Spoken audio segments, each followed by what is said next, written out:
Aviva minha vida com a tua unção.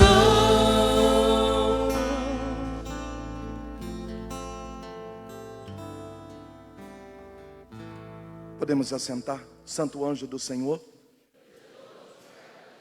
se a ti me confiou, a piedade divina sempre me rege, me governe, me ilumine para sempre, amém. Em nome do Pai, do Filho, do Espírito Santo. Boa tarde. Se quer me ouvir pregar, me dá um sorriso, uma salva de palmas para Jesus. Maravilhoso! Cumprimenta quem está do seu lado e diga: seja bem-vindo a essa tarde. Eu quero cumprimentar você que está conosco ao vivaço mais uma vez. Gente, nós estamos transmitindo por várias vias ao mesmo tempo. Só uma das vias, nós já tivemos 18 mil visualizações na pregação da manhã. Que bênção, hein? Que bênção, né?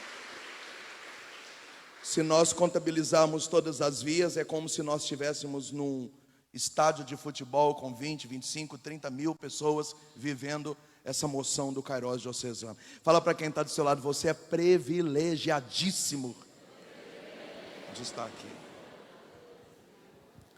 Eu quero trazer aqui algumas moções da intercessão que confirmam tudo que eu preguei, que eu vou pregar, o que a gente está vivendo desde a Santa Missa, né? O Senhor está reconquistando no dia de hoje muitos servos que estavam distantes. Pode dizer amém? Amém. Muitas curas e libertações no coração de servos cansados. Amém. Pessoas estão sendo restaurados e teve uma visão de Deus tirando o remendo das pessoas. Amém? Lembrando que Jesus falou que ninguém coloca remendo novo em roupa velha. Amém? Uma mulher no meio de nós que tinha um grande sentimento de morte, de suicídio, de destruição, e foi liberta pela pregação da palavra. Amém? Pessoas que estavam cansadas, já sem compromisso, não tendo mais alimento para a alma, foram restauradas nessa manhã. Amém? Muitos servos saindo do comodismo. Amém? O Senhor deu uma visão de uma grande cruz, e essa cruz esmagava várias coisas. E ao esmagar essa cruz, para algumas pessoas dava confiança, para outras dava esperança, outras trazia alegria, esmagava tristeza, e outras eram libertas do cansaço e da fadiga física. Amém? Uma salva de palmas para tudo que Jesus está fazendo. Quando eu dei o meu aviso da livraria, eu achei que a gente não estava ao vivo mais. Então as pessoas ficaram bombardeando: como é que faz para comprar? Eu estou em casa, você não falou. Então você pode adquirir o meu material www.filhosdejoãobatista.com.br no /loja, é isso aqui, loja virtual.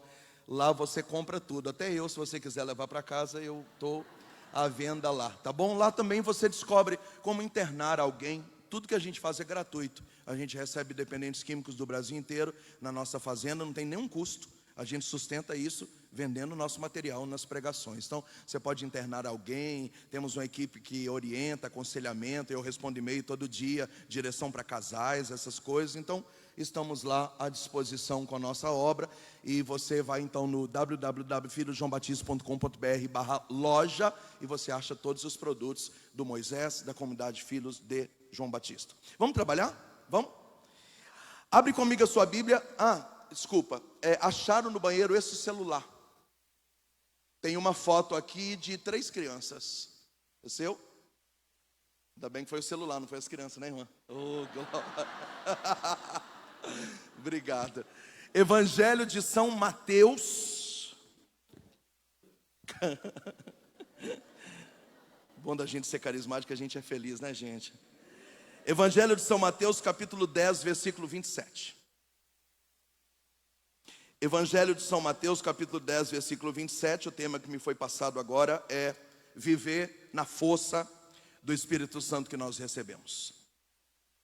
Como que na prática nós vamos exercitar essa força que nós recebemos? Evangelho de São Mateus, capítulo 10, versículo 27. Nós temos menos tempo agora para caber 2 pregações ainda hoje. Acharam? O que eu vos digo de noite, é Jesus que está dizendo. dizei-o em pleno dia. O que escutais ao pé do ouvido, apregoai de cima dos telhados. O que é que Jesus quer? Que a gente fale de dia o que ele falou de noite. Que a gente fale de cima dos telhados o que ele falou ao pé do ouvido. Ele vai dizer aqui agora. Não tenhais medo daquele que mata o corpo, mas não pode matar a alma. Temei antes aquele que pode acabar com o corpo e com a alma no fogo. Palavra da salvação. Vamos aplaudir a palavra do Senhor.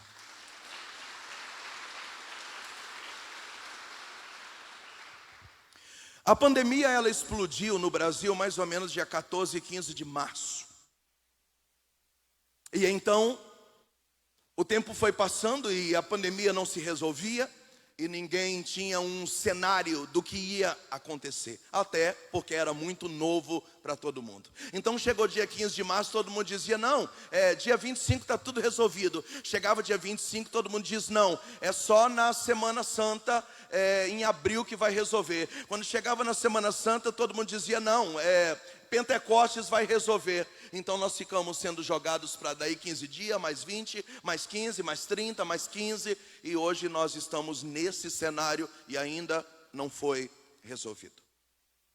4 meses se passaram e durante 4 meses e meio eu não viajei, eu não preguei. Nunca tinha acontecido isso durante 25 anos. O problema não era viajar ou não pregar. O problema é que de dentro da minha casa, curtindo a minha família, a minha comunidade, rezando até mais do que fora da pandemia, eu comecei a sentir que havia um cenário estranho agindo dentro da pandemia e que alguma coisa no mundo espiritual não estava bem resolvido.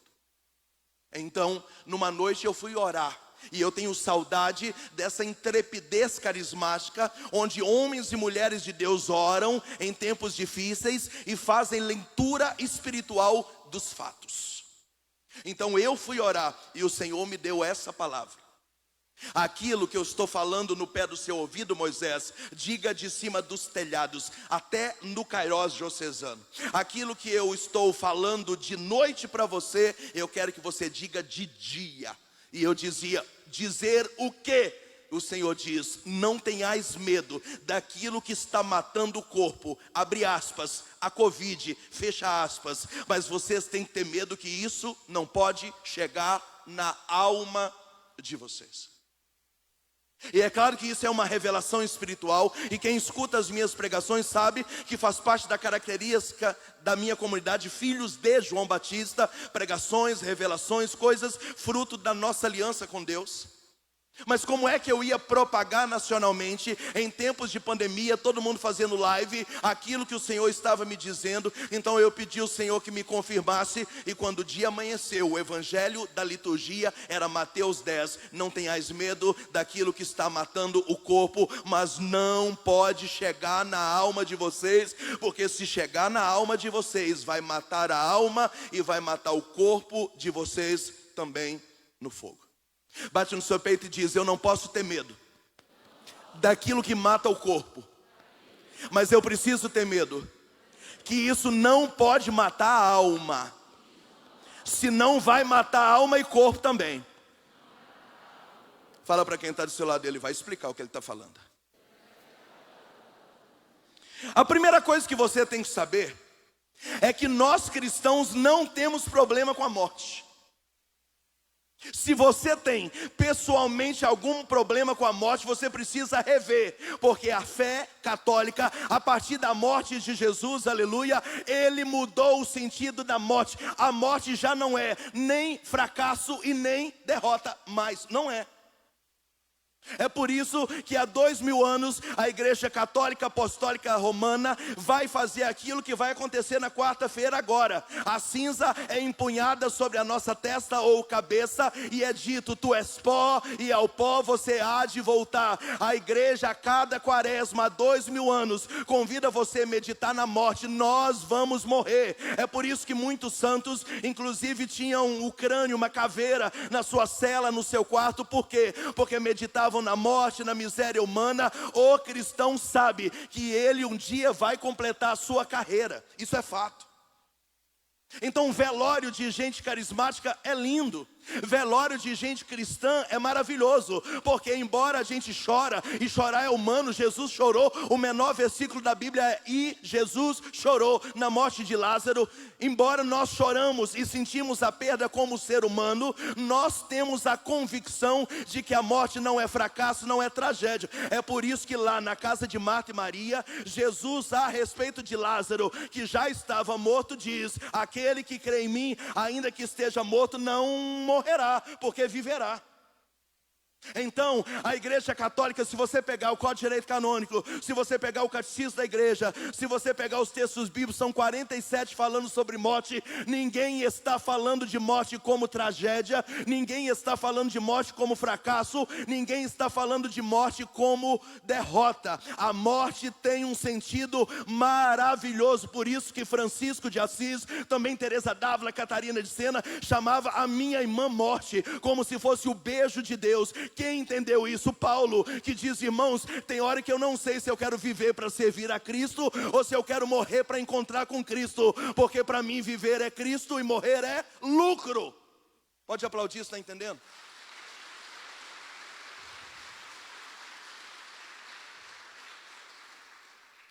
Eu estou dizendo que na pandemia só morreram ou morrerão aqueles que já completaram a sua carreira, porque com ou sem pandemia, já morreriam, porque completaram a sua carreira.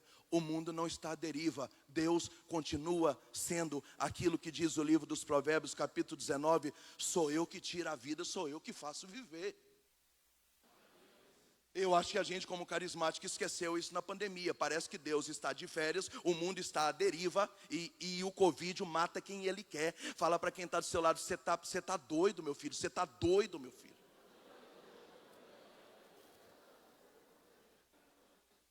Prova disso é que morreu mais gente na pandemia de outras coisas do que de Covid.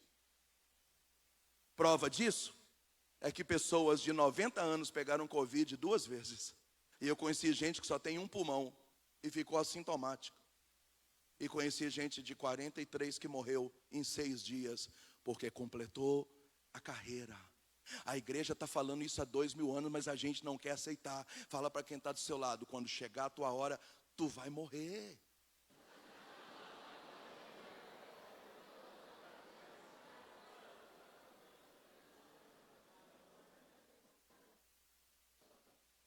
Você lembra de Dom Henrique Soares, bispo que morreu de Covid?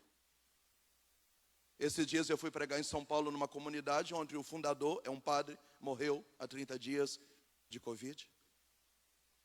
Na nossa diocese, coordenador, pregadores morreram de Covid. Mas não é porque a Covid tirou a vida deles, é porque completaram a carreira. E todo ser humano vai completar a carreira. E aliás, os santos ficaram desejando a morte. Por isso que alguns até nem se cuidavam, morriam muito cedo, porque eles entenderam que nós estamos no mundo, mas nós não somos desse mundo. A morte não é fracasso, nem derrota, nem tragédia. A morte para o cristão não traz desolação. Alguém está me entendendo? Fala para quem está do seu lado: se você não pensa assim, alguma coisa está errada com você. Então eu vou fazer a releitura do texto. Amém? Não tenhais medo daquilo que mata o corpo, entre aspas, Covid, fecha aspas, porque morte não é tragédia, nem fracasso e nem derrota. Vocês devem ficar com medo que aquilo que mata o corpo não chegue na alma, porque se chegar na alma, vai matar a alma e vai matar corpo também. O que Jesus está dizendo é que nós não podemos minimizar o número de mortos.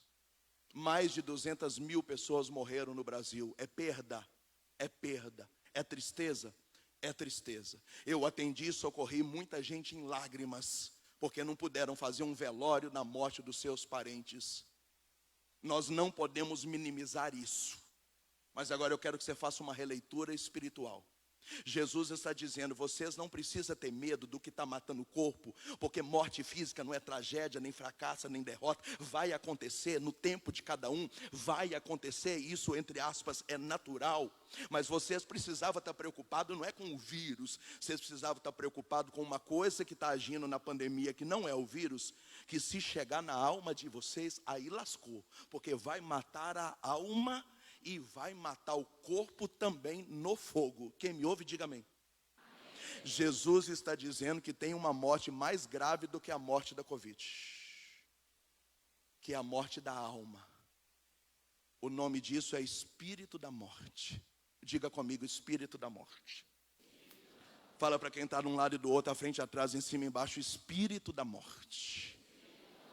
Então, quando eu orei naquela noite, aleluia, o Senhor me deu a palavra, Moisés, aquilo que eu te falo de noite, você fale de dia. Aquilo que eu te fale no pé do ouvido, você fale de cima dos telhados. As pessoas carismáticas não precisam ter medo daquilo que está matando o corpo. Elas precisam ficar preocupadas que durante a pandemia tem uma outra morte que não pode chegar na alma. Porque se chegar na alma é uma tragédia. O nome dessa morte, que é mais grave do que a morte do vírus, é a morte do espírito da morte, que agiu e está agindo dentro da pandemia camufladamente. Esse era o espírito das nuvens negras que eu sentia incomodado, que me levou a parar para rezar. Eu vou pregar sobre isso agora. Eu só preciso que você entenda. Pergunta para quem está do seu lado, você está entendendo ou você já morreu?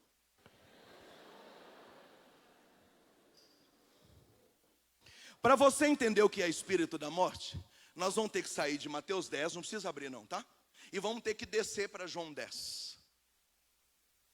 Em João 10, falando sobre esse espírito da morte, Jesus diz que quando ele chega na alma da pessoa, ele faz três coisas. Diga comigo, matar, roubar e destruir. Fala para quem está do seu lado, matar, roubar e destruir. Deixa com muita humildade mudar a ordem, porque matar não é o primeiro. Matar é o último. Então o português da Bíblia deveria estar o espírito da morte, o demônio que está agindo na pandemia.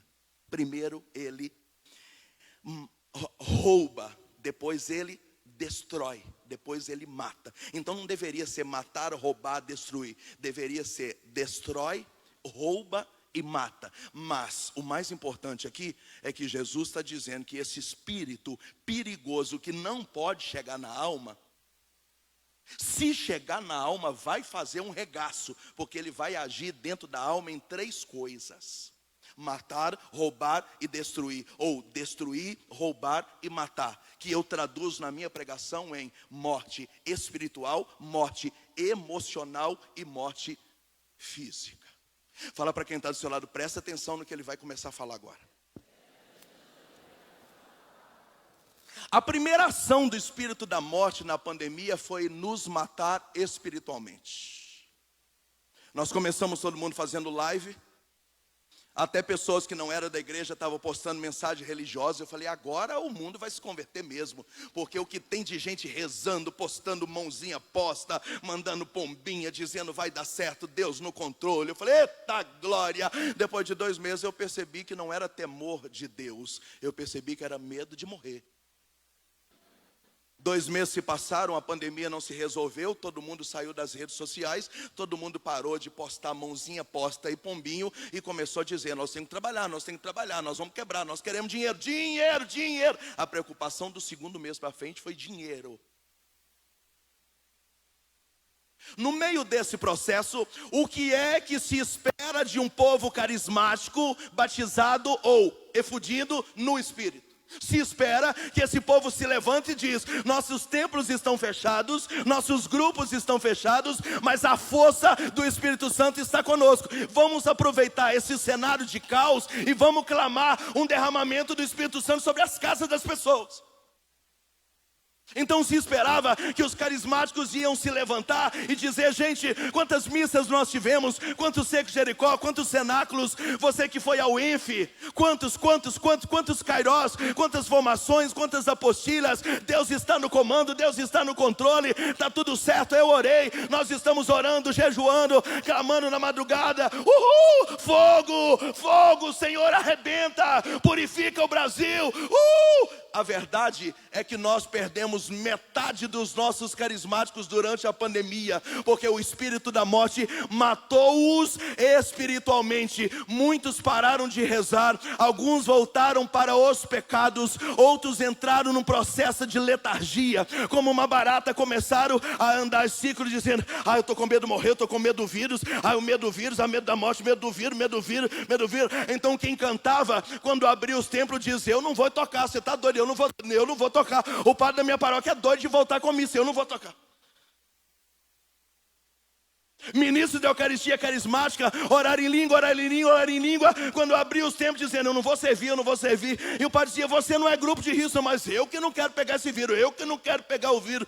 O que teve durante a pandemia foi um fracasso do batismo do Espírito Santo, porque pessoas que eram muito macho antes da pandemia, pessoas que eram muito avivadas durante a pandemia, antes da pandemia, durante a pandemia, chegaram numa morte espiritual, pararam de rezar. Um grande espírito de confusão. Se esconderam atrás dos celulares. Depois de 2 meses as lives já não dava mais ninguém, porque os grupos de oração transmitidos já não dava mais ninguém, porque ninguém queria saber de nada. O espírito da morte entrou dentro da mente e do coração de muitos servos que não se levantarão depois que a pandemia passar. Alguém me ouve ou não? Fala para quem está do seu lado, escuta o que ele está falando aí.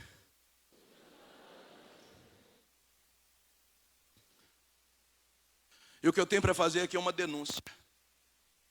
Eu morri de vergonha de muitos carismáticos pelo Brasil afora, mas eu fiquei com vergonha, eu estou com vontade de bater na cara de muitos. Porque quando Deus me deu essa palavra, amém? Eu reuni a minha família e falei: amores da minha vida, se eu vou morrer de Covid eu não sei, mas se as igrejas estão abrindo e o povo não está voltando para a missa, eu vou para a estrada. E eu vou emprestar o meu nome para encher as igrejas de novo. E vou ficar 1 semana, 10 dias em cada lugar.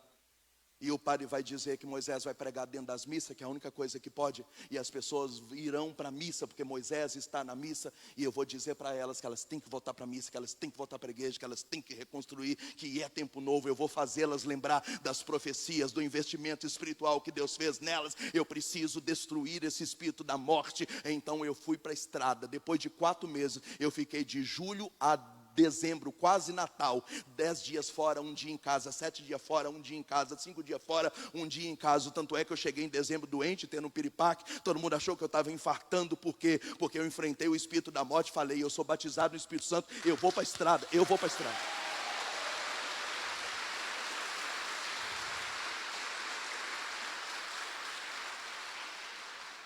Aí eu ligava num lugar e dizia assim: então, estou passando pela sua região aí, como é que está as coisas? Moisés, o padre nosso está com depressão. Pode ter 60 pessoas na missa, está indo 8, 9, 12. Pergunta o padre se quer que eu fique uns 3 dias por aí. Eu vou pregar 20 minutos na homilia da missa, ou depois da missa ele faz uma missa mais curta. E a pessoa com desculpa de que vai ver Moisés pregar, ela vem para a missa e nós vamos arrebentando. E apareceram até coordenadores carismáticos para dizendo: não é hora de fazer isso, vamos ficar em casa, é momento de ficarmos... Teve lugares que eu não pude ir resgatar padres doentes, porque os carismáticos disseram: não é evento não, miserável, é fazer as pessoas voltar para a igreja. Não, negócio de pregador agora não é tempo disso, vamos ficar fazendo live com 3, 4 pessoas, não.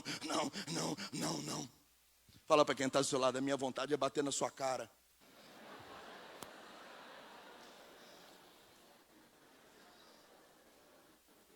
Moral da história: eu não posso contabilizar isso em números, mas eu acho que a pandemia bateu o recorde de coordenadores que renunciaram ao seu ministério, dizendo: estou fora, eu não quero coordenar nada durante a pandemia, e quando passar vai ser bomba. Eu que não quero, depois que a pandemia passasse, coordenar alguma coisa. Então eu prefiro pular fora do barco agora. Parecia filme do Titanic. Eu esperava o contrário. Eu esperava que dizia assim: eu fui orar, eu estava orando nessa madrugada, e o Senhor diz: vamos, servo, se levantem, servos, vamos. E foi o contrário. Eu fui pregar numa paróquia que o padre, em pranto de choro, dizendo: eu contratei um músico para tocar nas missas. Porque aqueles que tocavam na renovação disseram: você é louco, padre, de ficar tocando, de ficar voltando missa no meio da pandemia dessa. Eu não vou tocar, eu não vou me expor porque eu tenho família. E o padre diz: Moisés, fizeram um grupo no WhatsApp e os ministérios se uniram para dizer que eu sou louco e que eles não iam vir cantar na missa. Pessoas que cantaram que Jesus é o Senhor. Jesus, nesse nome há poder. Eu quero ver com que cara que esses miseráveis de novo vão cantar que Jesus tem poder, sendo que na pandemia o poder de Jesus foi para o espaço e o vírus assumiu o trono. A minha denúncia é real. Se eu vou morrer amanhã de Covid, eu não sei. Mas se completar a minha carreira e for a minha época de morrer, eu quero morrer nas minhas convicções. Eu não fui omisso. Eu não fui omisso. Eu não fiquei escondido atrás de um celular. Eu não fui omisso. Quantas paróquias eu preguei para em pranto de choro, dizendo: você vem me resgatar. Eu peguei para que ia abandonar o sacerdócio na pandemia. Eu preguei em lugares que os grupos nunca mais vão voltar. Teve grupos pelo Brasil que fecharam as portas durante a pandemia. Fala para quem está do seu lado: isso não é batismo no Espírito Santo. Metade fala, metade nem fala mais. Fala para quem está do seu lado: abra a boca.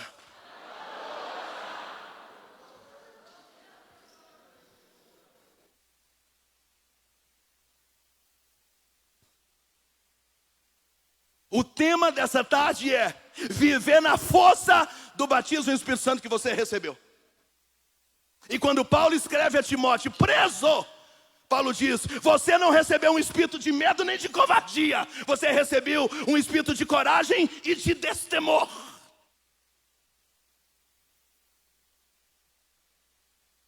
Eu estou convidando você a um posicionamento. Nos protocolos, tudo certinho. Eu estou convidando você que se levante. Temos muitos civis para fazer. Agora eu faço uma releitura. Olha Jesus dizendo: não tenhais medo daquilo que está matando o corpo. Abre aspas, a Covid, fecha aspas. Porque morte física para nós não é derrota, nem fracasso, nem tragédia. Está tudo ok. Quando completar a carreira vai morrer mesmo. Mas vocês deveriam ficar com medo daquilo que não pode matar a alma. Porque se matar a alma vai matar, roubar e destruir. Ou destruir, roubar e matar. Ou três coisas: a morte espiritual, depois a morte emocional e depois a morte física. Isso aqui é mais grave do que isso aqui. E muitos carismáticos morreram no batismo no Espírito Santo e na fé durante a pandemia. Não servirão mais do nosso lado. Qual que é a minha tristeza? A gente já era pouco. A gente já tinha tanta coisa para fazer. E aqueles que pareciam que já estavam bem, a gente perdeu eles também. Eu estou mentindo ou eu estou certo? Eu estou certíssimo, sempre estou.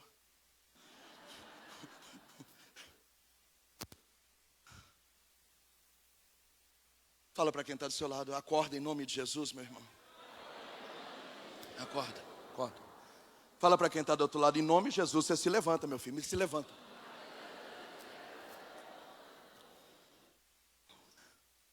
Você sabe qual é a minha tristeza? É o que o Senhor fez um investimento espiritual em nós. Eu tenho as minhas Bíblias com as palavras anotadas. Aí chega na pandemia, dá uma diarreia mental, dá um apagão, dá bosta na cabeça. Ah, porque eu vou quebrar, porque eu vou falir, porque não tem dinheiro, porque eu não consegui auxílio, porque o auxílio vai acabar, porque as igrejas estão fechadas. Ah, o que eu vou fazer? Porque, ai meu Deus do céu, ai, porque eu preciso, ai.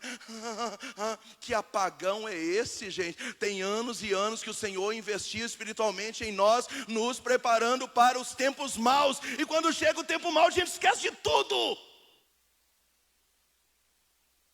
Me explica isso aí. Quantas vezes eu preguei o Salmo 90? Se 11 mil pessoas se levantarem contra mim, 10 mil vão cair para um lado, 1000 vão cair para o outro, e eu não serei atingido, porque o Senhor é meu barco, a minha cidadela, e nenhuma peste chegará à minha tenda. Aí chega na pandemia, eu esqueço de tudo isso, rasguei a minha Bíblia. Aí eu quero ver um monte de pregador agora ficar dando lição de moral no outro, porque Jesus é o Senhor. Mentira, porque na pandemia não era o seu Senhor covarde. Eu quero ver músico dizendo que Jesus é o Senhor. Se esconderam, não quiseram tocar, ministra a Eucaristia. Gente que não tinha nenhum problema, se escondeu. Porque nós esquecemos do poder do Pentecostes em nós. Os discípulos, ao contrário, eles apanhavam, eles iam para o cenáculo e diziam: Senhor, nós queremos o Espírito Santo em porção dobrada, porque nós queremos mais milagre, mais prodígio. Então eles vinham e enfrentavam tudo, e mesmo apanhando, batendo, voltava e dizia: Senhor, eu quero mais. E eles diziam: eu me sinto digno de sofrer todas essas coisas por causa do nome de Jesus. Gente, eu estou morrendo você vai entender a palavra, de orgulho de mim mesmo. Eu estou morrendo porque eu sou um felizardo em colocar no meu currículo: eu passei por uma pandemia. Eu estou muito feliz comigo mesmo. Pergunta para quem está do seu lado: você está entendendo ou você não está entendendo?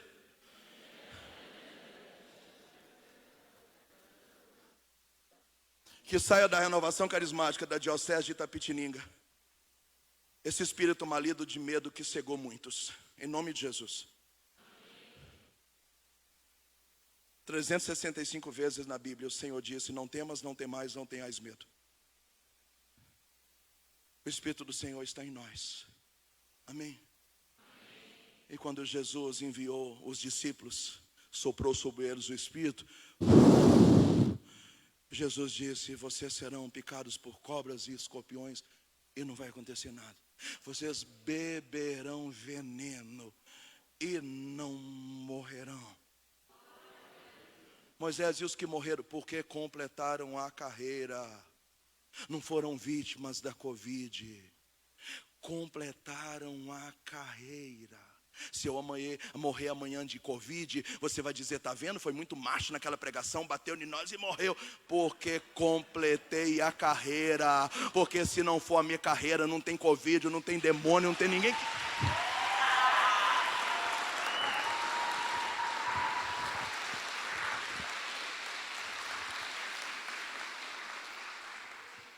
Então a primeira morte que o espírito da morte trabalhou, está trabalhando na pandemia, diga comigo, que é a morte espiritual. Ou seja, o espírito da morte quer roubar a sua fé, quer arrebentar com você, de forma que a pandemia vai acabar. Você não morreu de Covid, talvez você nem pegou Covid, mas você morreu na alma.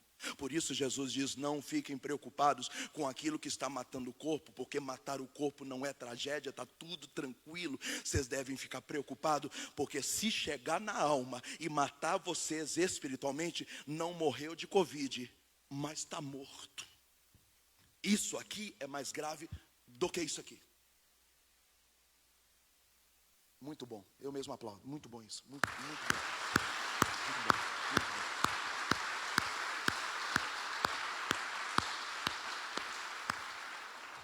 Então pega 200 e poucas mil pessoas que morreram de Covid, multiplica isso por 1 bilhão. É o número de pessoas que perderam a fé na pandemia. Quando a pandemia passar, a gente está lascado. Nós vamos ter serviço até arrebentar. Porque nós vamos ter que reconstruir uma geração e uma cidade inteira. Fala para quem está do seu lado: seja bem-vindo, mãos à obra.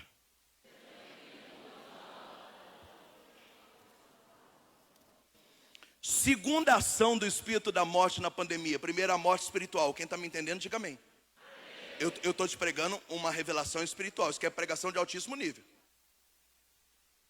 A segunda ação do espírito da morte, já que é para destruir, roubar e matar, ou matar, roubar e destruir, são 3 coisas. Primeiro, ele mata espiritualmente, rouba a fé, destrói suas convicções. Segundo, a morte emocional. Diga comigo: morte emocional. Fala para quem está do seu lado: morte emocional. Eu vou te contar o que é morte emocional. A Organização Mundial da Saúde, e aqui não tem mérito se é boa, se não é, se está certo ou está errado. Eu não sou político, gente, sou pregador. A Organização Mundial da Saúde, antes da pandemia, dizia que o índice de depressão no Brasil era 7,9. Repete comigo. Durante a pandemia, a Organização Mundial da Saúde diz que o índice de depressão no Brasil pulou de 7,9 para 12,7. Quanto eu falei? A Organização Mundial da Saúde dizia que se virasse para 2021 e a pandemia não fosse resolvida, que o índice da população com depressão no Brasil chegaria a 23%. Quanto eu disse? 23%. Faz as contas comigo. Numa cidade de 10 mil habitantes, quantos vão ter depressão? 2.300. Numa cidade de 100 mil habitantes, quantos vão ter depressão? 23 mil. Numa cidade de 1 milhão de habitantes, quantos vão ter depressão? 230 mil pessoas. Esse ano, a indústria farmacêutica de remédios para mente, chamados de tarja preta, bateu recorde. Os consultórios de psiquiatra, de psicólogo, de psicanalista, de terapeutas estão lotados. Nossa comunidade é bombardeada dia e noite de gente perdida. Na noite atrasada, meu celular tocou de 3h30 a 4h29. Eu assustado, eu só bati a mão, dormia de novo, bati a mão. Quando o dia amanheceu, eu olhei 6 ligações de 3h30 a 4h30. Alguém estava tentando morrer em algum lugar. Agora, eu quero que você saiba que 23 mil são números de quem pede ajuda. Então, quem acha que depressão é besteira, não entra nos 23, mas está com depressão. Quem não pede ajuda, não entra nos 23. Então é bem mais que 23, mas vamos ficar com 23. É um absurdo que 23% da população da cidade e da diocese de Itapetininga morra de depressão se nós somos da Renovação Carismática Católica. Você está me entendendo? E aqui eu quero fazer para você um desabafo, porque eu cresci 25 anos na cozinha da igreja escutando assim: você está com depressão? Venha para o grupo de oração que você vai ser curado. Você está com depressão? Vou te levar no Kairos diocesano que você vai ser curado. A pessoa saía com depressão e vinha, e aqui no Kairos ela ia ser curada. No seu grupo de oração ela vai ser curada. Hoje nós estamos vendo o contrário. Nós estamos vendo pessoas que caminharam conosco e estão pegando depressão do nosso lado e largando a igreja porque estão com depressão e indo embora morrer em casa. Então nós temos sacerdotes com depressão, pregadores com depressão, coordenadores, líderes, pessoas que cantaram, que pregaram, que coordenaram, que conduziram, que pastorearam com depressão. Gente, isso é uma ação maligna. O diabo quer adoecer a nossa mente. Você precisa se levantar em nome de Jesus. Grita, esperneia, pede ajuda, procura um confessor, conversa com seu padre, vá na coordenação diocesana e procura médico. Se você precisar tomar remédio, toma remédio até você sair da crise. Eu não sei o que você vai fazer, mas o Senhor quer de nós agora, nessa tarde, que você reaja. Fala para quem está do seu lado: se levanta, se levanta.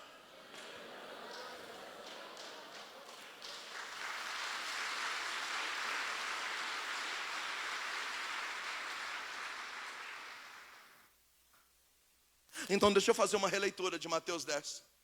Não tenhais medo daquilo que mata o corpo. Abre aspas, Covid, fecha aspas. Porque morte física não é fracasso, nem tragédia, nem derrota, está tudo certo. Com ou sem Covid, quem completou a carreira vai parar. Agora vocês precisam se preocupar é que esse troço da pandemia não entre na alma. Porque se entrar na alma, que é matar, roubar, destruir, ou destruir, roubar e matar, são 3 coisas. Primeiro, vai matar a fé de vocês, vai destruir suas convicções. Segundo, vai destruir vocês emocionalmente. Vocês ficarão doentes da mente. E aqui eu tenho uma revelação nova para trazer para você. Fala para mim, eu recebo. Na cultura oriental, o órgão mais importante para eles, do ser humano, é o estômago. Por isso que o japonês, o chinês se preocupa tanto com alimentação. Para eles, o que rege a organização do corpo humano é o estômago. Já na cultura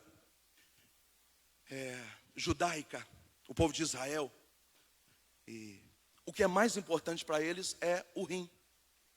Por isso que Paulo é judeu e quando ele fala da verdade, ele diz que é para cingir o rim com a verdade.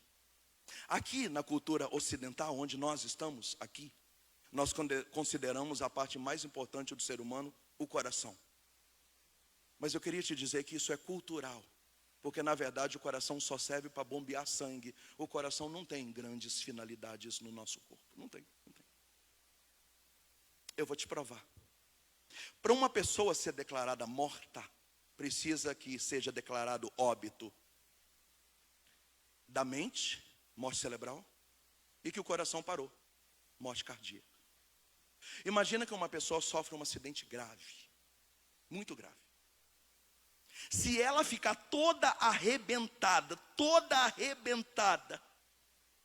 mas a mente dela ficar viva, é possível fazer alguma coisa. Sim, é possível. Moisés parou o coração, a mente está boa? Tá. Então o coração, opção número 1, vamos fazer massagem cardíaca. 1, 2, vai lá. Vai lá. Mas para tentar dar vida ao coração, não pode ter morte cerebral, a cabeça tem que estar boa. Se o coração não viveu, temos duas opções. Desfibrilador. De novo, aplica mais uma dose. Mas a mente tem que estar boa. Fala para quem está do seu lado, a mente tem que estar boa. Se ela não sobreviveu com massagem cardíaca e com desfibrilador, talvez dá tempo de tentar correr, entubá-la, colocar ela para ficar em aparelhos. Talvez daria para fazer até um transplante de coração. Dá para pôr um coração no lugar? Dá. O coração tem jeito quando a cabeça está viva. Agora inverte. Você teve um acidente, não tem nenhum arranhão, está tudo perfeito, mas bateu a cabeça, morte cerebral. Tem jeito? Então o que é mais importante, coração ou a cabeça? A cabeça. Então quando a gente fala assim, coloca a mão no seu coração, é uma questão cultural. O coração só serve para bombear sangue.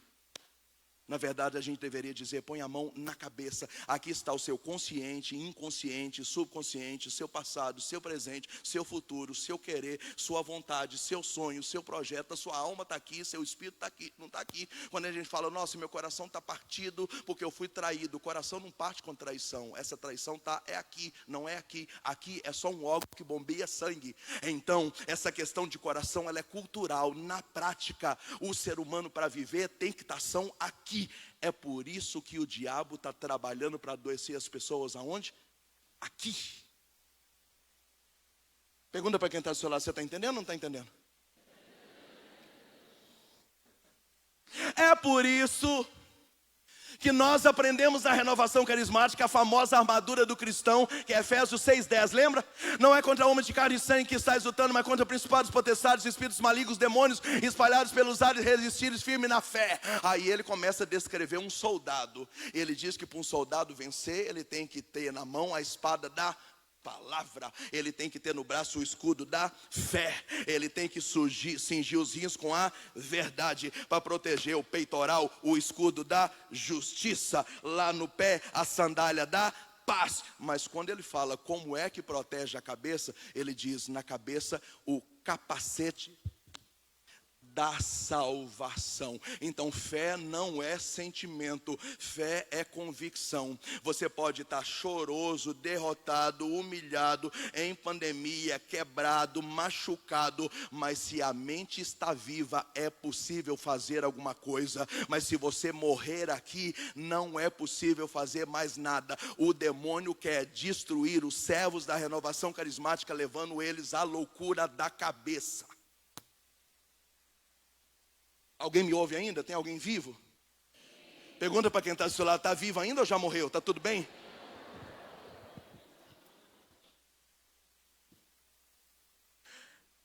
Eu desfaço agora, em nome de Jesus, essa mentira do diabo aos pés da cruz. O diabo estava nos manipulando. Levanta a tua cabeça.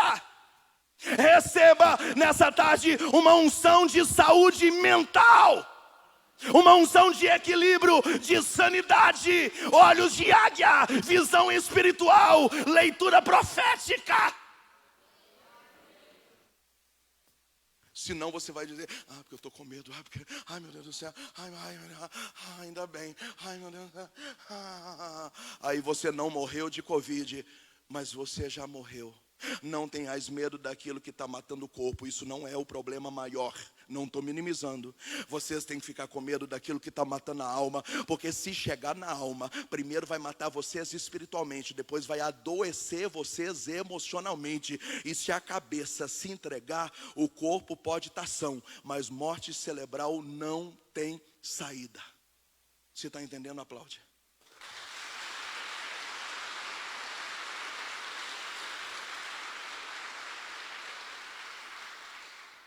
Dá um cascudo aí em você mesmo e fala, tem que cuidar do cabeção aqui.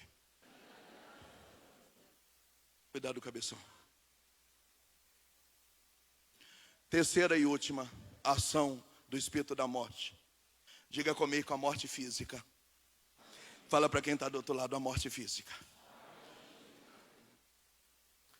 Escuta essa, Edmilson.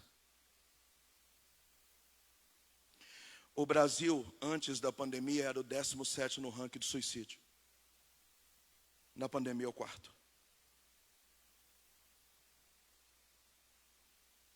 Eu preguei aqui perto de Campinas, uma cidade, onde eu fiz essa pregação aqui, à noite.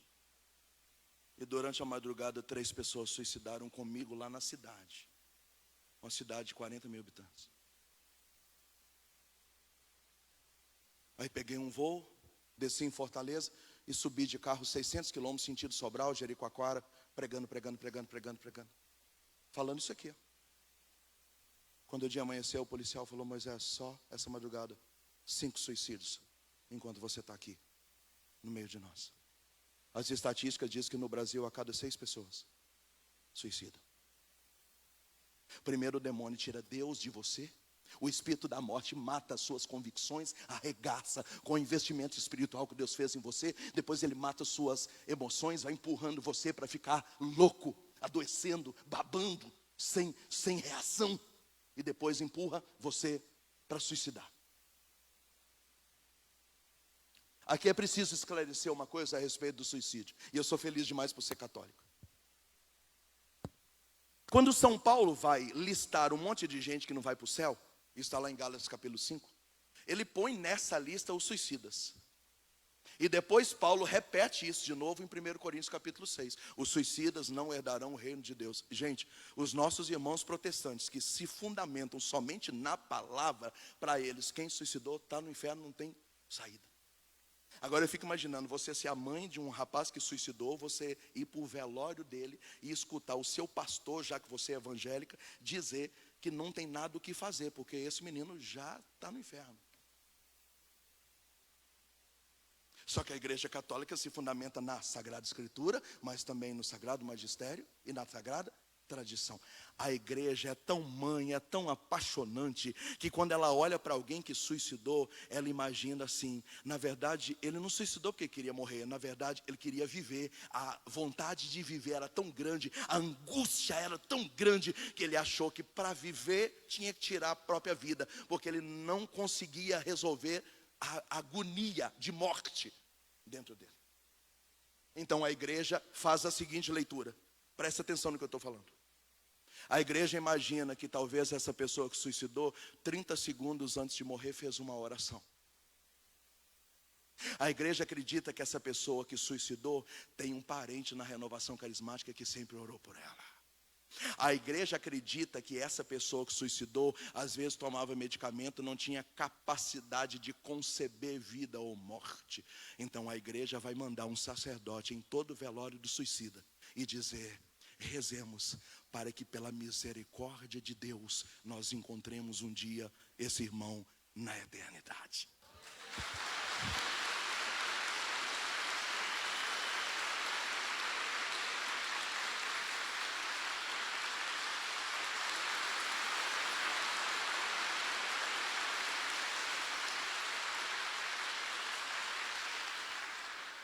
Moral da história, o problema do suicídio não é estar no inferno, entendeu? O problema do suicídio é interromper uma vida fora do tempo planejado. Esses dias eu fui pregar no Paraná e o padre falou assim, a menina veio aqui, se confessou, comungou e se enforcou no dia seguinte. Fui pregar numa outra cidade, na divisa de Minas com Bahia, e o padre falou: eu acabei de chegar na paróquia, e o padre que estava antes de mim suicidou no quarto que você vai dormir. Pôs uma corda. Eu falei: obrigado pela notícia. Falei: não, tranquilo, naquele quarto ali, subiu na cama que eu vou dormir, e, né? Não, tranquilo, normal.